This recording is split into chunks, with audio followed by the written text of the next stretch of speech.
दूसरी बात, living life to the फॉलेस्ट। धंधा करते हो, पैसे कमाते हो, परिवार का ध्यान रखते हो, बच्चों को स्कूल में भेजते हो, पढ़ाई अच्छी करवाते हो, वो सब तो आप करते हैं। नीतिमत्ता के बाद दूसरा मुद्दा यह है, जीवन में निस्वार्थ सेवा का हमेशा भाव रखना, तो जीवन में संतोष और आनंद मिलेगा। At the end of your life, you will not regret a new shop not started. कोई पार्ला में है, कोई कांदीवली में आपकी गिफ्ट शॉप चल रही है, और एक दो शॉप करनी आप पुरुषार्थ करते हो, आपने की, और एक करनी आप नहीं कर पाए अलग शायद, तो जीवन में अंत में वो रिग्रेट्स आपको नहीं रहेंगे कि I did like 3 shops in the city of Mumbai, I wanted a 4th one, I could not make it. वो रिग्रेट नहीं रहता है। You will not regret a couple of relationships not developed in your life at the end of your life. You will not regret at the end of your life a little lesser in your bank balance. What you will regret is, आपको पश्चाताप ये होगा कि भगवान ने मुझे सामान्य मनुष्य से कुछ ज्यादा तो जरूर दिया था। जो हम बैठे हैं सभी इस बात से सहमत हैं? भगवान ने हम सभी को सामान्य मनुष्य से कुछ ज्यादा तो जरूर दिया है। उस भगवान की कृपा को मैं ठीक समझ नहीं पाया कि मुझे जो सामान्य मनुष्य से ज्यादा दिया है, उसमें से 10, 15, 20% मुझे समाज के उपयोग के लिए, धर्म के उपयोग के लिए उसका उपयोग करना चाहिए था। You will regret that I spent the whole life for myself. I should have contributed something to the society. संतोष और शांति कंट्रीब्यूशन में है। पूरा दिन हम कंपटीशन में बिताते हैं, हाँ या ना? पूरा दिन कंपटीशन में बिताते हैं, थोड़ा समय कंट्रीब्यूशन में बिताना भी जरूरी है। दिया हुआ कम नहीं होता है, इकट्ठा किया हुआ कम जरूर हो जाता है।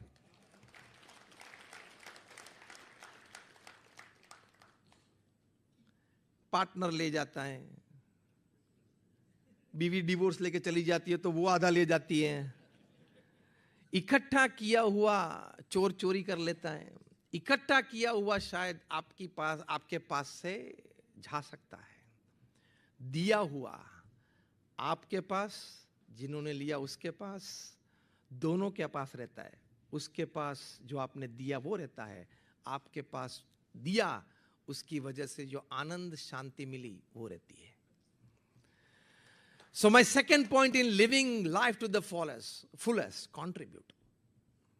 हम कर सकते हैं। How many of you really believe that wherever I am, I can contribute in some way to the society? हाथ ऊंचा करें। हम सब कर सकते हैं। कोरोना के दौरान बहुत सारे प्रसंग बने, उसमें से सबसे ज्यादा प्रसंग जो मुझे छू गया है वो तमिलनाडु की मादुराई की एक लड़की 13 साल की, उसका नाम सी नेत्रा। प्रथम लॉकडाउन जब जाहिर हुआ, that was in the month of April in 2020, तब तमिलनाडु से सभी वर्कर्स वापस अपने अपने राज्यों में जाते थे और इस उत्तर प्रदेश बिहार में। कहीं के पास पहनने के लिए पैर में कुछ नहीं था, जो भी घर का सामान ले पाए कंधे पे लिया, भूखे चल रहे थे। ये 13 साल की लड़की को लगा कि इन लोगों की मुझे सेवा करनी चाहिए।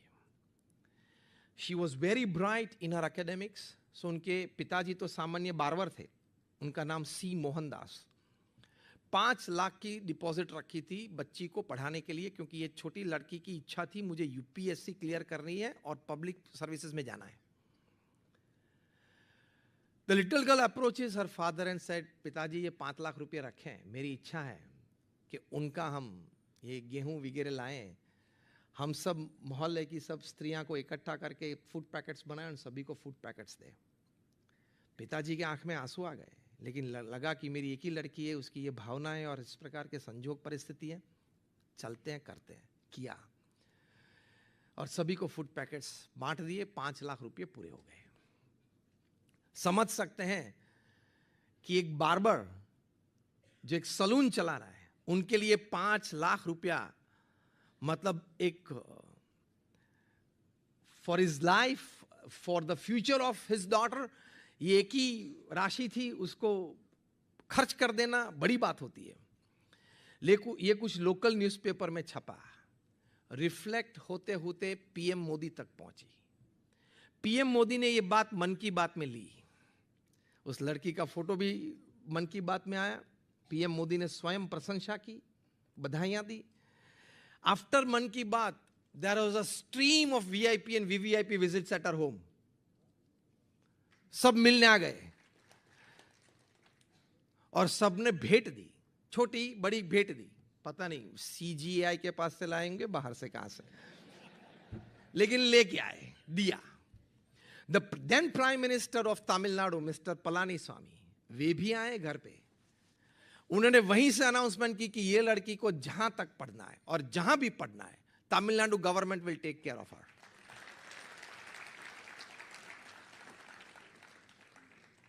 ये अनाउंसमेंट की। अब ये भी लोकल न्यूज़पेपर्स में छपा, मन की बात भी में ये बात आई, तो रिफ्लेक्ट होती होती ये बात यूनाइटेड नेशंस में गई। तो यूनाइटेड नेशंस के साउथ एशिया रिप्रेजेंटेटिव जो दिल्ली में बैठते हैं, वे दौड़ के मदुरई आए, वो लड़की को मिले, उनके मुख से ये बातें सुनी। He prepared the profile, sent it to the United Nations, and in the year 2022, this little girl was made the brand ambassador of United Nations for Development Program for Poor. तो एक 14 साल की लड़की ने यूनाइटेड नेशंस के ambassador के रूप में दुनिया के करीबन 35-40 देशों में जाके इस प्रकार के समारोह में हमें गरीबों की सेवा करनी चाहिए, समाज को कुछ प्रदान करना चाहिए, ये बातें लोगों को सिखाई। Imagine in the midst of such a crowd of 14-year-old little girl talking something big.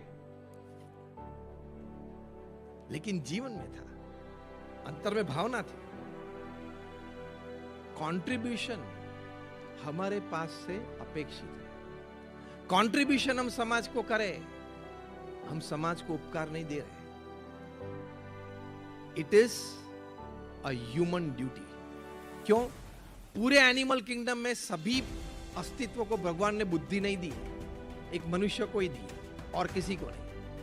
We have to think why only me in the entire animal kingdom is been gifted by this power of intelligence. अन्य के प्रति प्रेम और दया रखने के लिए। वो कब आता है? When you convert your information into knowledge and knowledge into wisdom. लेकिन पहले दो में हम रुक जाते हैं। इंफॉर्मेशन बहुत कलेक्ट करते हैं और थोड़ी इंफॉर्मेशन उसमें से नॉलेज में परिवर्तित करते हैं, कुछ काम अपना बना लेते हैं, स्वार्थ पूरा कर लेते हैं, पैसे कमा लेते हैं। लेकिन नॉलेज को विजडम में परिवर्तित करने के लिए धर्म चाहिए, सत्शास्त्र चाहिए, संत समागम चाहिए, मंदिर चाहिए, वरना नॉलेज विजडम में परिवर्तित नहीं होता है। And you live your life to the fullest only when you can convert your information into knowledge and knowledge into wisdom. That is, you reach the wisdom stage of life. तो ये सभी जो बातें चल रही है वो विजडम की बातें हैं, सिर्फ नॉलेज की बातें नहीं है। तो कंट्रीब्यूटिंग मोड में आना बहुत जरूरी है, उसमें से जीवन में पूर्ण संतोष मिलता है। एक छोटी सी लड़की ये कर सकती है, कंट्रीब्यूट कर सकती है। हम और कुछ ना करें तो कोई एनजीओ के साथ जुड़ के हफ्ते में 2 घंटा कुछ सेवा तो दे सकते हैं कि नहीं? That is living your life to the fullest, selfless contribution to the society. Imagine if every person upon this earth, if it decides, if he or she that decide to contribute just 2 hours in a week as selfless service with any cause that is close to their heart, the world can become heaven, isn't it? Hayana, it can. तो ये जरूरी है और इससे आपको physical, mental, emotional सभी प्रकार के लाभ होते हैं। अभी अमेरिका में सर्वे हुआ था, डू गुड लिव वेल। सर्वे का नाम क्या था?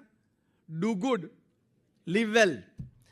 10,000 लोगों पे सर्वे चला 10 साल तक। 2 ग्रुप बनाए थे। एक ग्रुप था ग्रुप ए, जो सेवा करने वाले थे, वॉलंटियर्स थे, तन मन धन से कुछ कंट्रीब्यूट कर रहे थे समाज को। दूसरा ग्रुप था 5,000 का, वो कंट्रीब्यूट करने वाले नहीं थे। ठीक है, अपनी अपनी आइडियोलॉजी से लोग जीते हैं, कोई दिक्कत नहीं है। 10 साल तक सर्वे चला। 10 साल के बाद कंक्लूजन रिपोर्ट में लिखा, you can go on Google tonight and read this. Survey में यह लिखा कि जो लोग वॉलंटियर्स थे, सेवा करने वाले थे, समाज को कुछ निस्वार्थ भाव से दे रहे थे, they had lesser pills to take and fewer hospital visits in life. लाभ हाँ या ना? फर्स्ट फिजिकल लाभ हुआ कि नहीं? Second, those who were contributors, They were found to have better self-control than non-contributors. ये जीवन में सबसे बड़ी बात है, to have absolute self-control. कल एक 25 साल के लड़के ने आत्महत्या की. मैं कल की बात कर रहा हूं. He was IIT Madras and IIM Kolkata graduate. जो आज आपने न्यूज़पेपर में पढ़ा होगा. कितनी दो पावरफुल डिग्रीज थी.